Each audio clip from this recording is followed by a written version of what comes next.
I remember clearly the first day looking around the classroom, and I was thinking, nobody in here has any idea of what they're in for. Like, they just think that the phone's going to start ringing. That's what I was thinking. And I'd been in sales for, like 10 years prior to that. So I just thought these guys are just going to get a wake up call big time. And sure enough, there was only 2 people after a year that were still practicing real estate. The real estate biz is drastically changing, and modern real estate success can't be learned in some old course manual. This is everything they never told you about real estate, where industry leaders expose secrets to success, contemporary lead generation, and how to dominate social media. All moderated by your host, the real estate goat and queen of social media, Carrie Soave. It's Jennifer Jones, and I am here today with our amazing person, incredible friend that Keith and I have from out west, and this is Mark Verzyl. So, Mark, welcome to our podcast. Always a pleasure, Jennifer Jones, to see you, hang out with you, and super happy to be on your podcast. So, looking forward to this. Gonna ask you the hard questions today. No, it's me asking you the hard questions. You just settle down there. So the first thing I want to do is we're going to ask Carrie's opinion. So Carrie, how's it going today? It's good, right? It's good. Okay, Carrie, what's your advice in terms of someone improving their business? Jen? That's so fantastic, Carrie. That's exactly what I believe. And Carrie's training program has helped us ramp up our team of 51 agents. We are rocking it on all levels because of Carrie's Soave's amazing AI program. So, commercial aside, here we go. All right, Mark. So just you and I, yeah. I'm actually in the middle of her course.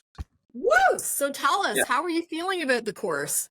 I'm pretty good. I actually put it aside for a couple of weeks while we went away and had some other stuff going, and just diving back into it on the weekend here. So I'm just getting into the juicy stuff, all the AI. So it's actually a kind of a split, and you know this, of social media and then AI. And I thought that made a lot of sense, right? Because that's, a couple of things agents should be ramping up, and it's the buzzword right now, AI, and how it helps your business and that. So yeah, I just thought I'd throw that out there. That was not pre-planned, by the way. No, exactly. And there you go. There's an example of, how incredible Carrie's program is the reach that it has, because you are where? Tell us where you are.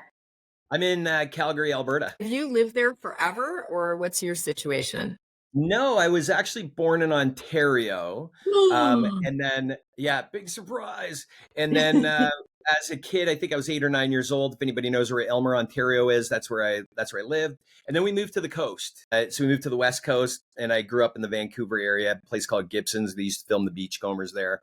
And then I spent some more time, when I was younger in Ontario, met Karen, my wife, and we decided to move back out west, and we landed in Calgary, and we've been here for since like probably 97. So, and I thought it was a cool story, just like totally off topic, was talking about, that first time that you met Karen. Yeah. Right? Are we going there? Yeah, let's do it. Let's go there. People want to know. Last thing I was looking for was to get married, for sure. And I was, I think 24. I was in Ottawa.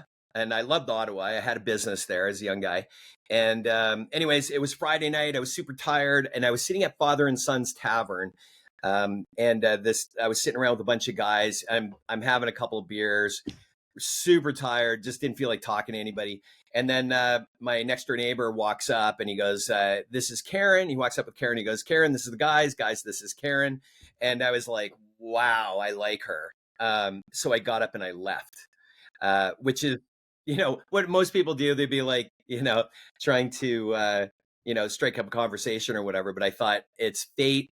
If it's going to happen, it'll happen. But tonight, it's not going to be the night. I'm just way too tired for this. And then ran into her again the next day.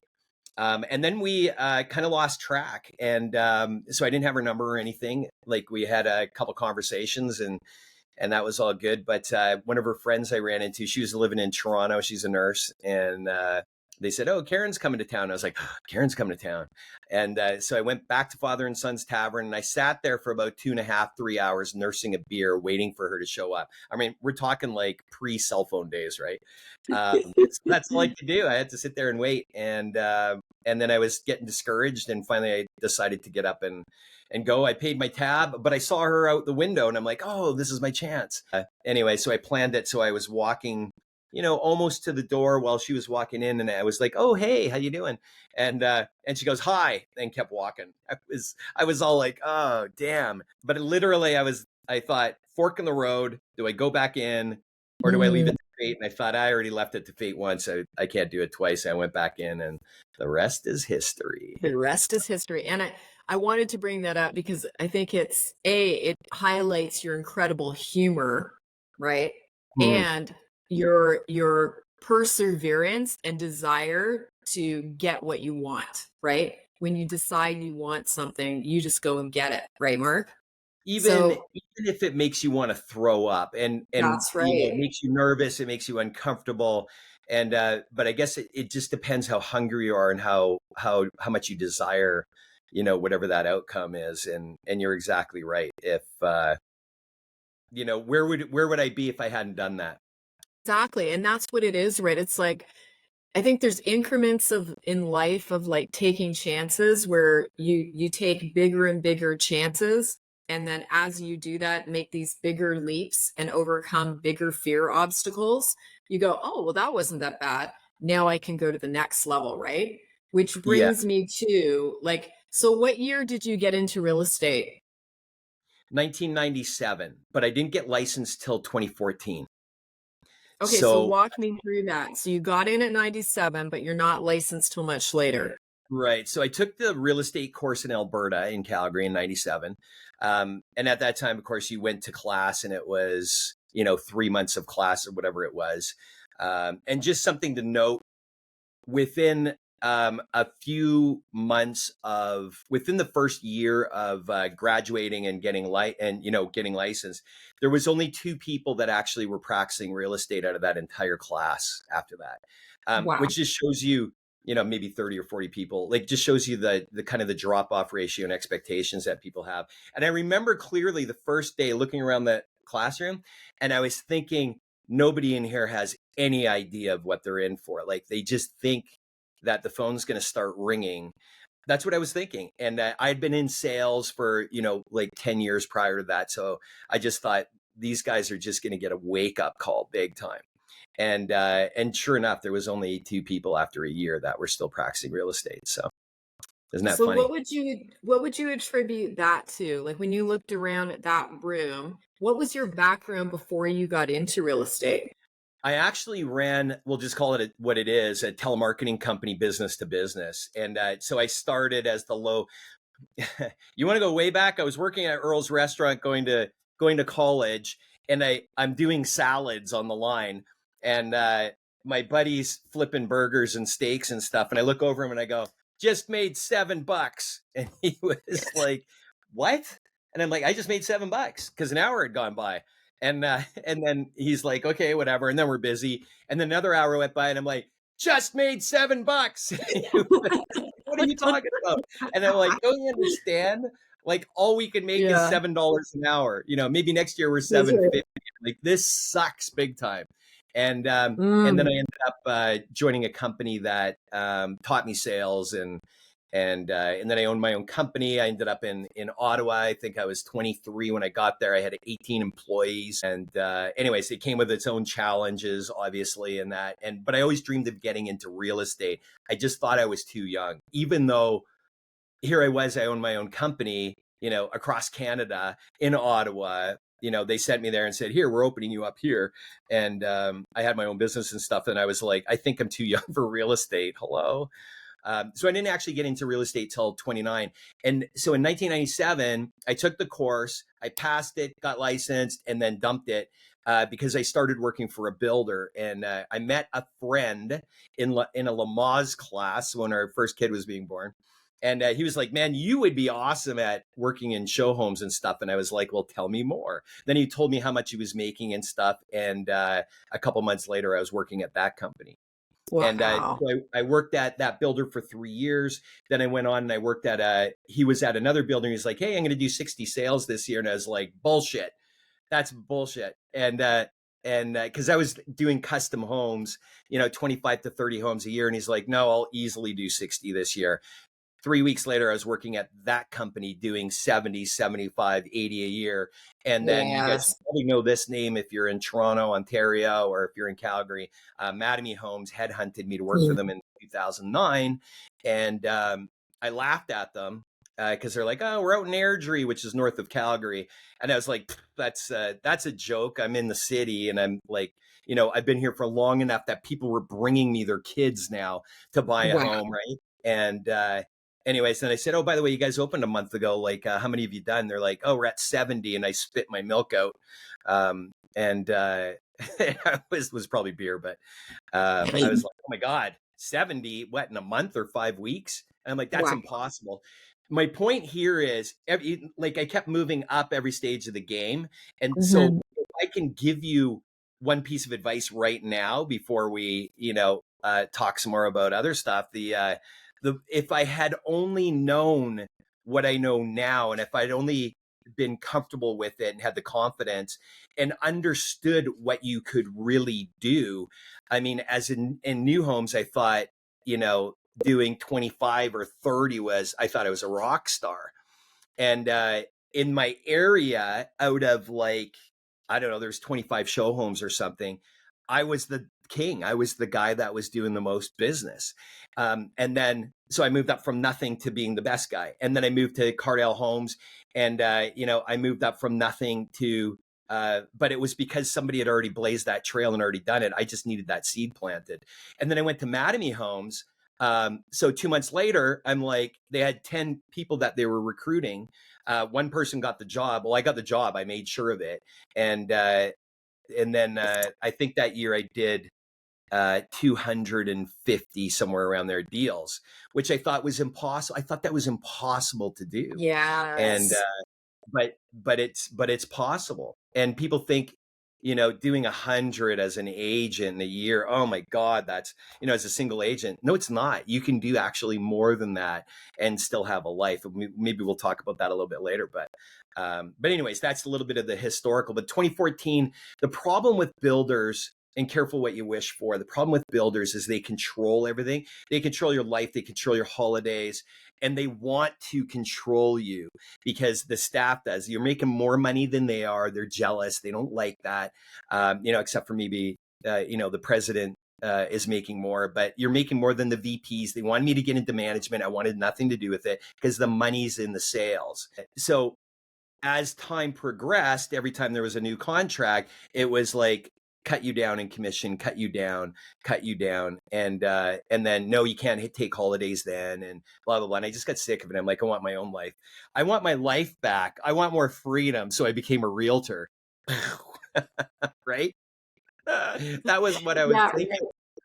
But I was going to say, in the very least, I controlled my destiny, and that's what I wanted. I wanted to control my own destiny. So, and I think that's probably a big reason why a lot of people get into real estate and get licensed. So it's like, I'm going to control my destiny. I don't have to listen to anybody anymore. So yeah, and it's interesting. Even Brian Crothers was speaking at something I was at last Monday, and they had, and he was referencing the quadrants, right? Like the 4 quadrants.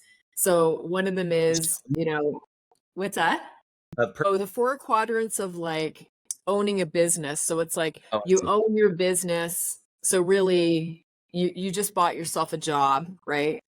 And then even as a realtor, the truth is, like, could you just go and do something else? Like, do you have enough passive income from that to actually go and do something else? Or have you just bought another job, right? Which again goes back to, do you have freedom as a realtor? Right. Or do you need to actually be an amazing entrepreneur and go back, making sure you have a schedule and you're doing that lead gen and follow up every single day and being consistent about it, right? So I think the one cool thing with our company is you have the ability to move into the highest quadrant, which becomes true passive income through mentoring and loving and supporting other agents, right? And for me, looking at you, Mark, like with everything that you've accomplished in your world, which has been unbelievable, like going to in 2022 over 1,300 deals as an individual agent, that is like smoking everybody, right? So I feel Yeah. like the opportunity for you to be moving more into that mentorship side and leading and loving on other agents is huge. Like this is an incredible opportunity for you. And, you know, looking at what you just talked about, like what if you'd said no? What if each time that person had come to you, like in the Lamaze class, right? And you looked at that and Yeah. went, that's crazy. No, you would be nowhere compared to where you are today, right? Like every time you were presented with something, you're like, yeah, heck yeah, let's do it, right? Well, yes. And on that note, I've been thinking about this a lot lately because um, I look at agent, like we have a lot of stuff coming at us, right? As an agent, I mean, us just generally. Like, I don't know about you, but my phone is blowing up daily now with like 10 telemarketers. We have leads, we have this, we have, whatever. And, and we're becoming numb to the noise, right? And I don't blame anybody for this, Yeah. but here's where you really need to wake up. There are opportunities out there, and you need to recognize when there's an opportunity. If somebody calls you out of the blue and says, "Hey, I've got this opportunity. Here's what I've done. And I'm just looking for some like-minded agents, right? Here's what I've done. With Jennifer, would you not take 20 minutes and listen what they have to say based on what they've done? If it's real, based on what they've done, would you not just say like, this guy's done like some crazy stuff? So I'm going to sit here and listen and see, and see what they have to say and see if there's a kind of a fit in there for me to take to the next level. But I see agents and they're 90% or more, it's probably 98%, think they're going into this and they're going to do their own thing. They don't want any help. They just want to just go out there and try to reinvent everything that's already been invented if you just followed somebody or a mentor or like just followed a roadmap and stop jumping from this to this to this to this. And I'm not sure if I'm cutting out a little bit. I apologize. My internet's not good today for some reason, but like you're nodding your head like yeah. And I just find it mind-boggling that they don't listen to the things that they should be listening to, and then they follow people who are fake and haven't done anything. I just find it mind-boggling that people don't do a little bit of the So, don't do a little bit of looking into something like and exploring and discover when there is an opportunity and recognizing it when it's there. so when you say if they're following fake people or fake success, right? What do you mean by that? Just describe that for a few minutes. Well, on a super high level, I was talking to somebody that moved from Toronto, pre-con guy, from Toronto, got married, moved to LA, and he said, fakest place on the planet. Like, I cannot believe how fake it is. He goes, you go to a club, and if you've got a good eye for it, like you go to a club, go to restaurants and stuff, everybody's wearing like, crazy watches and jewelry and stuff, and it's all fake. Like they're just living this fake rich life. And the internet is just absolutely inundated with fake people who are doing fake stuff. And usually there's a little bit of an element of realness to it, but most of it is way blown up bigger than what it is. So all I'm saying is there's so much shit coming at you from every direction. Just try to get rid of that, try to block the white noise, but recognize the opportunities when they are there.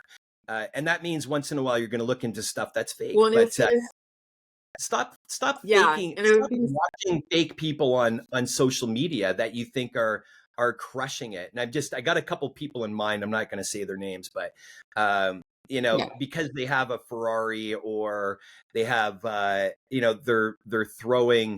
doing video in front of beautiful houses and stuff, it doesn't mean they've accomplished anything.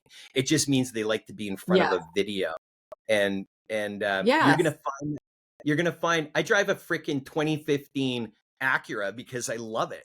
I love that car. It's a great car. It's an all-wheel drive or whatever. And then, it's nothing it just blends with everything else. Like, but these guys that are jumping on, they're going, I got a Ferrari and I do this and I do that. And if that's all you see all the time, most of it's not real. It really is fake. So It's interesting too.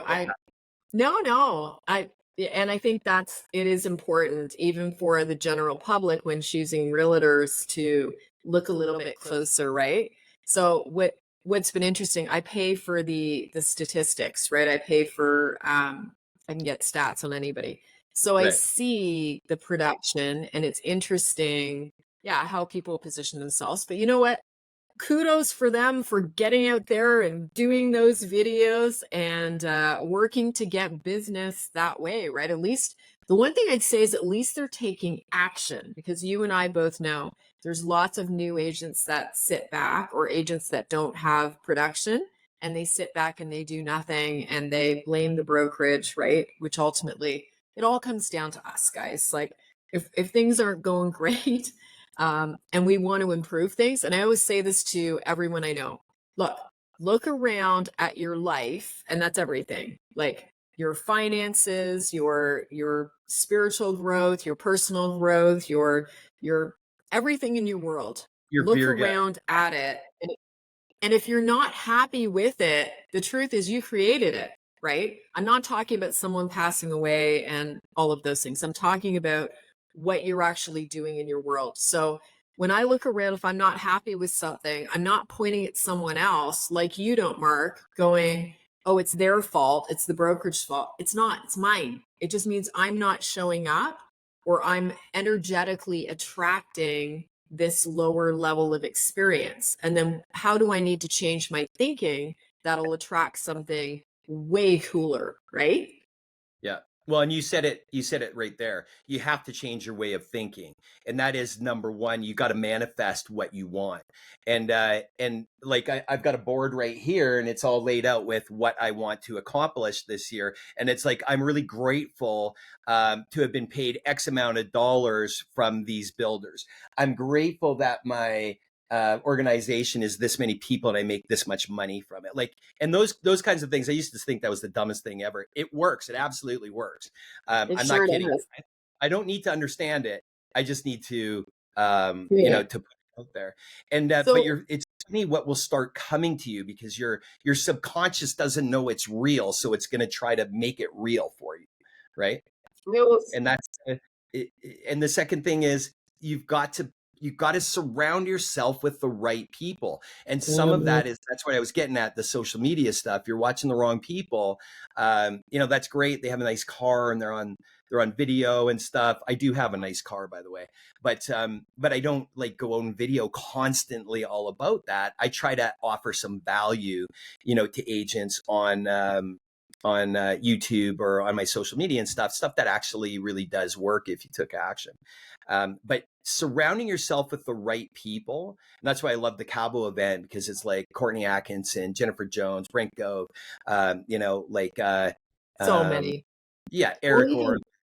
And Michael Bean, right? 650 agents in his independent brokerage and came over to eXp in September. That. There's some incredible people with this company. So, and I was like, hey, listen, sorry, but I got to know, how did that work? And he gave us a 20-minute explanation, high level or whatever. Then what did we do for 2 hours? Sat around and, shot the shit and talked about family and how hot it was and whatever else. It was just really cool. And he's just a really, really nice guy. He And really is. you'll find these people that the people that are sort of at the top and have really accomplished things are the most open-minded and most open people to want to help. And Yeah. and they're super happy to give advice and that. So that's why those guys I want to surround myself to, because when I grow up, I want to be like all of them. I want to be like Yeah. you. I want to be like you too. It's going to be so great. And actually that proximity, like the proximity question and statement about basically who we're surrounding ourselves with is ultimately what we become the sum of, right? Those 5 people closest to you is what we become the sum of. So looking at your phone, looking at the text messages, and who are you texting with? Who are you in communication with? And is this someone who's lifting you up or someone who's tearing you down and bringing you Right. back down to a lower level? It's not because they don't love you and care about you. It's because that's how they feel about themselves, and they need you to be there with them or they potentially lose you, right? So that's one thing I wanted to say. So that comment, that discussion we're having leads us to, what are we both attending? Where are we both speaking on Monday, March 25th? Yeah, I'm going to Toronto. You're already pretty much there. So we're heading to Toronto, and Propel is the name of the event. There was one last year. This one's going to be bigger and badder. There's Yeah. several panels, I believe. The speakers are going to be awesome, and it's not because just Jennifer's speaking, but you definitely want to see Jen. Brent Gove, who lost his house in 2011, Mhm. basically lost his family for about 6 months, and he's pretty open Yes. about talking about that. He won them back. And that was actually, I believe, because he was working so much that Right. he just like sort of alienated everybody. And but that came back around. And so that was in 2011. He lost his house, and now he makes $900,000 a month. 12 years later, which is just absurd. But the nicest guy on the planet, and will help anybody, anytime, anywhere. He wears his passion on his sleeve. He's just a beautiful person. He's the keynote Yeah. speaker. If nothing else, you don't want to see me speak. You want to see Brent Gove speak. Believe me, you will love this guy. And we've got just some sensational speakers, topics that will, you're in Toronto. The market has taken a big change, and we knew it was coming. We didn't know when, but for somebody that's been around for maybe 9 or 10 years, you may have not experienced this market before. And right now you may be drowning. Maybe you're just treading water. It's not going to hurt for you to come to this. Believe me. I used to be the non-conference guy, didn't want to go. And I've been to quite a few of these in the last couple of years, and I love it. It's just every single speaker's got great nuggets, some more than others. And it's just a really, really good networking event. And man, will you tell them the rest? What have I missed? Yeah, so I was just gonna say, so okay, so this is Propel. It's Monday, March 25th from 10 to 4. There's like a 5-course lunch or something. This is run by Sruthi Sudur, and she has actually an incredible story that she's going to share. She's just been through so much. So I can't wait to hear her share her story. And Brent, he is a Bring the Fire guy. He has an organization of over 30,000. So as Mark said, this is someone that had been a great individual agent, had run a very successful team, still runs a team today. For years. But Yeah. again, has an organization over 30,000. He's very successful, the most loving, giving, generous, kind guy, super passionate, has time for everyone always. And we have so many incredible speakers coming to this event. And so what we've noticed too in Toronto in terms of real estate, in the past 2 weeks, things have picked up like crazy. So we're That's seeing great. some multiple offers on properties in an average price point. Even some of our luxury have been getting offers and being sold. So I feel like things are already shifting. The smart buyers right now are realizing they need to get a jump on the interest rates dropping, right? They can negotiate a year or two in terms of their, 2-year financing. Suck it up for, yeah.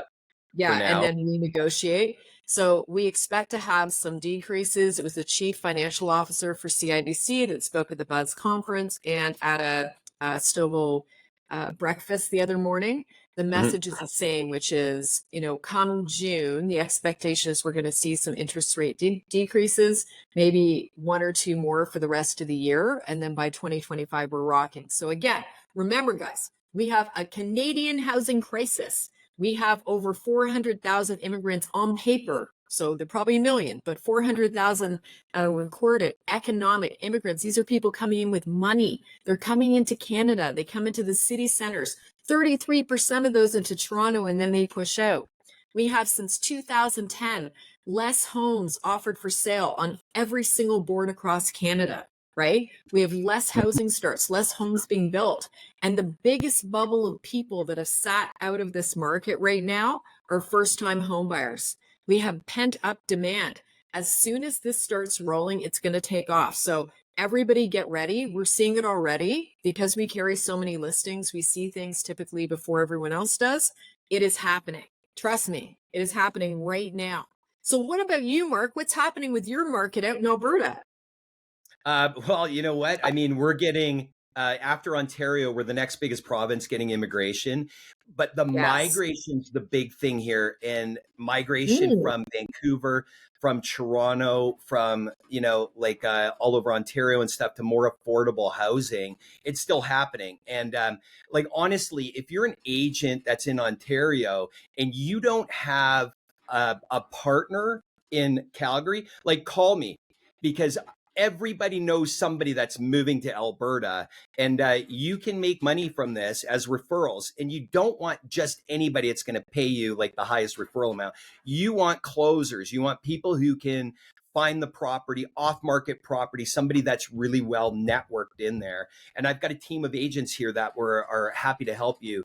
And some, are speak different languages from India, from Pakistan, from the Philippines and that. So we have Polish. I'll find you one. So if you have people moving out this way, it's a good way for you to make some referral money. And I know an agent here, like not last year, but the year before, he was in his second year and he did 30 deals just on referrals from Ontario. So Way to go. that's still happening and very important for And you. what would be like your average price point out there? That's a good question. So when you look at it on paper, it's like 650-ish or so. Okay. But like that's just an average. So if you look at homes, you can get houses for a little bit cheaper than that, of course. But the market is moving upwards as well. So I love the builders. I love them and hate them. I try to make sure that I have people in my back pocket that I know and stuff that have inventory and let me know when there's inventory coming and that. And if you're buying right now, like in Calgary or in Edmonton, Calgary's obviously more popular. We're a little bit further south. You don't have to worry about a deflation in the real estate prices. So the days of the big, troughs and lifts in Calgary are done. You're just going to see a steady incline like this. And that's part of it's the immigration, but it's also that, what COVID taught us, that you can work. There's a big percentage or demographic in the real estate world or buyers that can work from home. So why would you, nothing against Toronto, but why would you want a $700,000 one-bedroom apartment downtown Toronto that costs you $50,000 to close it, when you can buy one? You can buy a house for that price, a nice house, and your closing costs are like $1,500, and that's including the lawyer fees. And you're going to ask me a bunch of other questions. But what about this? What about this? That's it. That's your cost. Like it's very investor friendly. It's anti-rules. There's more small business here per capita than anywhere else in Canada. So you're among friends here if you're entrepreneurial, for sure. Now, the economy sort of downtown in Calgary, was that sort of more depressed? Like, are you seeing things improving there? Uh, So it depends what we're talking about. So if Oil and gas, like just the Yeah, if oil you're and looking gas. at the oil and gas, they built a whole bunch of commercial in 2012 through 2014, and then of course what happened, the gas and oil crashed, right? Yeah. And the so what happened was like the Bow Tower, big beautiful tower, and then it's like half full. Um, so what happened was they had all this extra office footage, and then 2020 happened, and just a whole series of events, and so there's a lot of commercial that's still available. So as they so probably, I don't know, 3 years ago, oil and gas was still 27% of the market, the economy, and that's dropping. Like in the 1980s, it was 55%. So it's Yeah. continuing to drop. And the Alberta government does everything it can to increase business, and that they have offices in the U.S. that are meeting with tech companies. This has been going on for a couple of years now. So there was 2,000 tech companies. Now there's 4,000 tech companies, and they give them tax breaks. The film industry's off the charts. So it's firing on a lot of cylinders. The only one that commercial space, and I haven't looked at it lately, but it got up to about 32% vacancy, which was massive. Yeah. But then wouldn't that be even more attractive to a tech company who's in Yeah. Vancouver, and they're like, I can sign a lease to keep the lights on for them, Yeah. right? And I'm getting tax breaks. And there's a population of workers, tech workers, that are in Calgary, and more coming. And we've got the biggest outdoor. We're the most outdoorsy people in Canada, except for maybe Newfoundland. And there's just a lot to do here, and we have a great outdoor activity and stuff. It's a good lifestyle, and Calgary was voted top 10 lifestyles or livability. Sorry, we were top 5 for about 7 or 8 straight years. I didn't look at it last year, and then even in top 4 out of every major city in the world, not Canada, in the world, over a Wow. million. So clean air, clean, it's relatively safe, and it makes a lot of business sense. You get to keep more of your money. There's less, there's only GST. There's no tax, and we just had a $357 million budget surplus in Wow. Alberta. So, Something, right. yeah, I think something interesting too. We had clients that actually moved out there. So it was during COVID, because for people that have autistic children in Ontario, they're not given the same services. They're on long waiting lists. They struggle to get service here. They moved out to Alberta specifically because of the support that's given to families with autistic children. So if you have an autistic child and you're struggling to find the services and you need it, it may be worth it to give Mark a call, move out there, and we can always connect you with that couple that moved out there and just give you their experience. So that's something else to know. Well, I want to Yeah, thank you, my Mark. experience. We moved here in '95 from Ontario. I met Karen in Ottawa, Wow. and we moved out here in '95 and have been loving it ever since. Yes, the winters are Yep. sometimes shitty, but if you like Yeah. skiing, it's awesome. Well, and yeah, I was just gonna say, you have the best wife ever. I know everybody tells you that on a regular basis. Karen is truly incredible. Everyone loves her. She's just an absolute gem everywhere she goes. And she's now involved in your real estate business, which is super, super cool because we get to see Yeah, her all the time. Amazing. yeah. So She's an what RN. about She's an RN. Mm-hmm. So what about Sorry. last words of advice for, let's say we have a new realtor who's getting started. They're getting started today and they want to know what they should do to really get going and be with the right people to help them succeed. What's your advice? Sure. So I'm going to be, is it okay if I'm really blunt? Yes. You think you can do this on your own. Okay. And that's great. I love the attitude. I love that. Do you want to be part? I don't know if you understand that 87% of agents in North America leave the industry within 5 years. It's 82% within 3, and then it's 87 by by the time 5 years rolls around. It's tragic. The industry's broken. The brokerages tell everybody they have great training, yada, yada, yada. And it's the same thing. I see people go from brokerage to brokerage to brokerage, and they just keep spinning the wheels looking for the silver bullet. You are the silver bullet. You have to take action.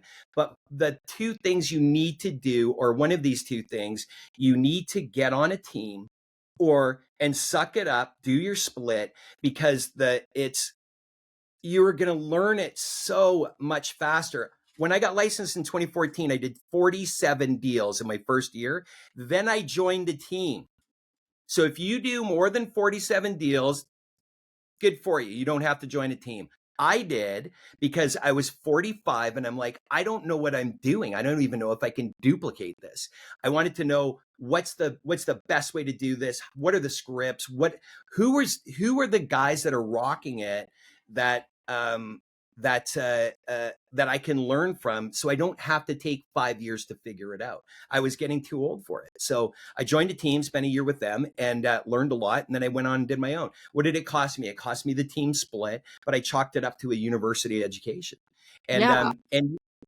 Or you need a mentor, and not somebody that's been in the industry for 3 years and they're doing 8 a year. You're not surviving on that. You're not growing on that, right? And you get so far and then you plateau and then you spin your wheels a lot. So I'm just saying, if you have been in the business for 1 or 2 years, get a mentor, get on a team. Let's crush this. No more fooling around. Take action and get it going, or you should not be in the industry. And that's just the hard truth. This is not for the faint of heart. So that's my advice. I love it. Yeah. And I think people forget, especially it's funny, agents who've already been in the business and struggled a bit, they will come to team easily. They see the benefit. It's newer agents that have the hesitation with team. But the way I explain it is, okay, most agents out of the gate, even if you're really successful as a new agent, typically the average agent, if they had a great year as a new agent, might do 6 deals, right? Yeah. So the difference is you have an option at a business, because we run paid leads. Most of the teams do. They have a lead gen system or a few. Right. So now you're coming in and you have the option to get, let's say the team is a 50-50 split. You have an option to get 50% of 50 pies. Okay. So 50 half pies. So 25 full pies, or you could get all of 6 pies, maybe, if you're really blessed. And by the way, you might get sued, because the challenge is that if you get into the business and you don't know what the risks are to your client, you don't know the blind spots and what you're doing, you run the risk that not only your client gets sued, but you get sued, the brokerage gets sued. So I think just that importance of, this is the client, in most cases, their largest asset, right? It is super important that we protect that and get them every cent out of it, right? So 100%. you want the guidance either way. Even if you're not joining a team, you need an amazing mentor, someone like Mark, who can help you figure out where the blind spots are that you don't see, to make sure that you're 100% representing your client, so we don't contribute to more of the poor reputation of realtors within the industry, right? Yeah, absolutely. Yeah, 100%. And you Well- want to, it's always served me well. Just go out and treat people the way you want to be treated. So And you know what? Higher level than that, something that I believe in is treat people the way they want to be treated, right? So it's like, I used to say, treat others the way you want to be treated. And then I realized, wait a minute, they're not like me, right? So that's why we ask questions like, do you prefer text, email, or a phone call, right? To communicate. Sure. And we always say to our agents, right? If you're a texter, if that's a texter person and you're a caller, do not call them, text them. They will get irritated by your phone calls and vice versa. Same thing with someone who wants to email. So truly listening to the client, and I know you do this naturally anyway, Mark, it's that truly listening to the client and making sure that we're showing up to over communicate with them and keep them in the loop on a regular basis so that they understand the process. The other big thing is anticipate their needs, right? We already know what their needs are through the process. So we're already communicating with them about, their social media responses to ads, and how did the showing feedback go? How many people at the open house? You have to have a system in place. And that's what you learn from teams and really great producers like Mark, are those systems and processes to actually be incredibly successful in the business. Totally. Any 100%. last comments, Mark, before we close out? Yep. If you're in Toronto and you're listening to this and you're like, maybe I should join a team, call Jennifer. She'll just see if it's a good fit. She's got 51 agents now. She's way over $1 billion in sales. She's got lots and lots of, she's just a beautiful person. She's fun to be with. And you get to learn and make money at the same time. It's, and see if it's a good fit. We're not saying it's going to be, but it probably will be. So why not check it out? And remember to, recognize the opportunities when they're there. I did 47 deals. I'm like, I don't know what I'm doing. I'm joining a team. And it was massively, massively helpful. So, it's so good. anyways, yeah, thanks for having me, Jennifer. I No. really appreciate being on. Really appreciate you. And then I don't know how much time we have, but the first minute that I met Jennifer, I was super hungover. I could barely talk. My voice was like, blah, blah, blah. And her and her husband are in the elevator, and she's like, "Oh, hi, good morning, how are you?" And she's being being her awesome. Congratulations on your award. Or whatever. And I was like, I don't think I said anything. And Karen was all good. I never said a word. And then later I had to go. I had to go apologize. I'm sorry. That's not usually me, but I had just crawled out of bed and I felt terrible. So anyways, and it's so funny to me. I'm like, maybe this, having an off day, or he's just a jerk. Either way, it's fine. We roll on, right? We roll on. Anyway, yeah. I love you guys, and I can't wait to see you when you come to Toronto. I appreciate you being here today and helping everyone, on their path and journey with real estate. So just stay on for a sec. I'm going to close it out, and we will see you all later. Thanks, guys.